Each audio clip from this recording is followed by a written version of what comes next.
हर हर महादेव। चलिए आज जानते हैं त्र्यंबकेश्वर ज्योतिर्लिंग के बारे में। शुरुआत करते हैं इसकी पौराणिक कथा से। हिंदू धर्म की शिव पुराण में त्र्यंबकेश्वर मंदिर उल्लेख बड़े ही विस्तार से किया हुआ है। ऐसा कहते हैं कि एक बार महर्षि गौतम की पत्नी और तपोवन में रहने वाली ब्राह्मणों की पत्नियों के बीच में किसी बात को लेकर कुछ कहा सुनी हो गई। ब्राह्मणों की पत्नियों ने इस बात को लेकर अपने अपने पतियों से कहा कि किसी तरह से गौतम ऋषि का अपमान करके उन्हें पत्नी सहित आश्रम से निकाल दो। इस बात को लेकर उन ब्राह्मणों ने भगवान गणेश जी की कठोर तपस्या की। तब गणेश जी ने उनसे प्रसन्न होकर कहा कि मांगो, क्या वरदान मांगना है तुम्हें। ब्राह्मणों ने गौतम ऋषि को इस आश्रम से बाहर निकलवाने का वरदान मांगा। गणेश जी ने कहा कि तुम मुझसे ये क्या वरदान मांग रहे हो, कुछ और मांगो, इससे तुम्हें कुछ नहीं मिलेगा। लेकिन वे अपनी इसी इच्छा पर अटल रहे। इस बात से गणेश जी बहुत परेशान हुए और उन्हें विवश होकर यह वरदान देना ही पड़ा। तभी गणेश जी ने एक गाय का रूप धारण किया और गौतम ऋषि के खेत में फसल चरने लगे।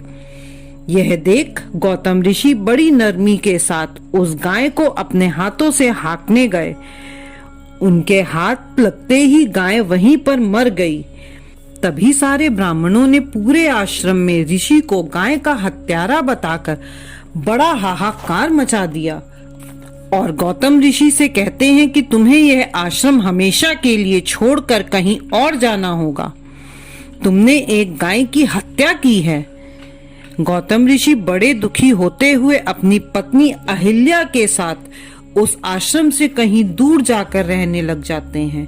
लेकिन वे ब्राह्मण उन्हें वहां भी परेशान करने लगे और बार बार ऋषि को गाय का हत्यारा बताकर कि तुम्हें अब पूजा पाठ और यज्ञ करने का कोई हक नहीं है। गौतम ऋषि ने ब्राह्मणों के सामने हाथ जोड़ते हुए कहा कि मेरी गलती का कोई उपाय मुझे बताइए जिससे मैं इस पाप से मुक्त हो सकूं। तब जाकर उन ब्राह्मणों ने ऋषि से ऐसा कहा कि अगर तुम्हें इस पाप से मुक्ति चाहिए तो अपने इस पाप को सबको बताते हुए पूरी दुनिया की 3 बार परिक्रमा करनी होगी। उसके बाद में 1 महीने का व्रत करना होगा।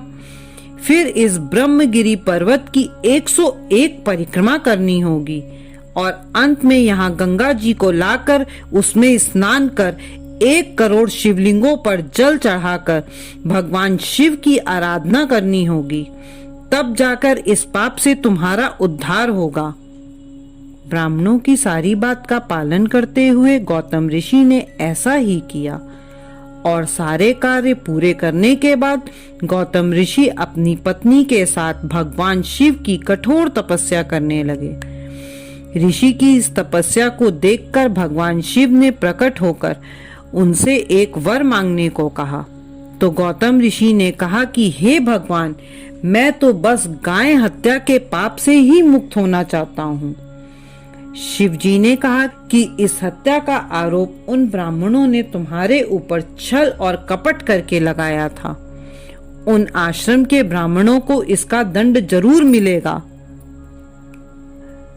गौतम ऋषि ने कहा कि हे प्रभु, मुझे उन ब्राह्मणों के छल कपट करने से साक्षात आपके दर्शन प्राप्त हुए हैं। उन ब्राह्मणों को आप क्षमा कर दीजिए। ऋषि ने भगवान शिव से प्रार्थना करते हुए कहा कि हे प्रभु, आप सदा के लिए इस स्थान पर विराजमान हो जाइए। गौतम ऋषि की बात मानकर शिव वहां त्र्यंबकेश्वर ज्योतिर्लिंग के नाम से विराजमान हो गए। गौतम ऋषि द्वारा लाई गई गंगा जी, जिसको गोदावरी के नाम से जाना जाता है। गोदावरी नदी के तट पर काले पत्थरों से बना त्र्यंबकेश्वर महादेव का यह मंदिर एकदम अद्भुत और चमत्कारी है। इस मंदिर में पंचकोशी पूजा का विशेष महत्व बताया गया है, जिसमें भक्त अपनी मनोकामना पूरी करने के लिए कालसर्प, त्रिपेंडी विधि और नारायण नागबली की विशेष पूजा करवाते हैं। मंदिर के मुख्य गर्भगृह में शिवलिंग का केवल अर्घा ही दिखाई देता है, लिंग नहीं। बहुत गौर से देखने पर आपको अर्घे के अंदर 1-1 इंच के 3 लिंग दिखाई देंगे, जिन्हें त्रिदेव, ब्रह्मा, विष्णु और महेश का अवतार माना गया है। सुबह की पूजा होने के बाद इस अर्घा पे चांदी का एक पंचमुखी मुकुट चढ़ा दिया जाता है। त्र्यंबकेश्वर का अर्थ होता है 3 वेद, यानी ब्रह्मा, विष्णु और महेश, अर्थात भगवान शिव को इन तीनों देवों का प्रतीक कहा गया है। इस मंदिर के मुख्य गर्भगृह में एक छोटे से गड्ढे के अंदर 3 छोटे छोटे लिंग विराजमान हैं, जिन्हें ब्रह्मा, विष्णु और महेश कहा जाता है। भगवान शिव इन तीनों देवों के प्रतीक माने जाते हैं, के रूप में विराजमान हुए थे, जिन्हें श्री त्र्यंबकेश्वर ज्योतिर्लिंग कहते हैं। हिंदू धर्म की शिव पुराण के मुताबिक ब्रह्मगिरी पर्वत के ऊपर चढ़ने के लिए 700 सीढ़ियां बनी हुई हैं, जहां पर 2 कुंड हैं, जिसे राम कुंड और लक्ष्मण कुंड कहते हैं, और पर्वत के शिखर से गौमुख से निकलती हुई गोदावरी नदी दिखाई देती है। भगवान शिव के 12 ज्योतिर्लिंगों में स्थापित श्री विश्वनाथ का यह 8वां ज्योतिर्लिंग माना जाता है।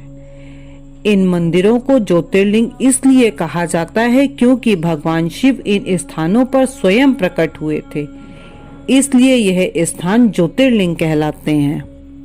ऐसे ही और छुपे हुए पौराणिक रहस्य जानने के लिए आप इस चैनल को जरूर सब्सक्राइब करें। धन्यवाद।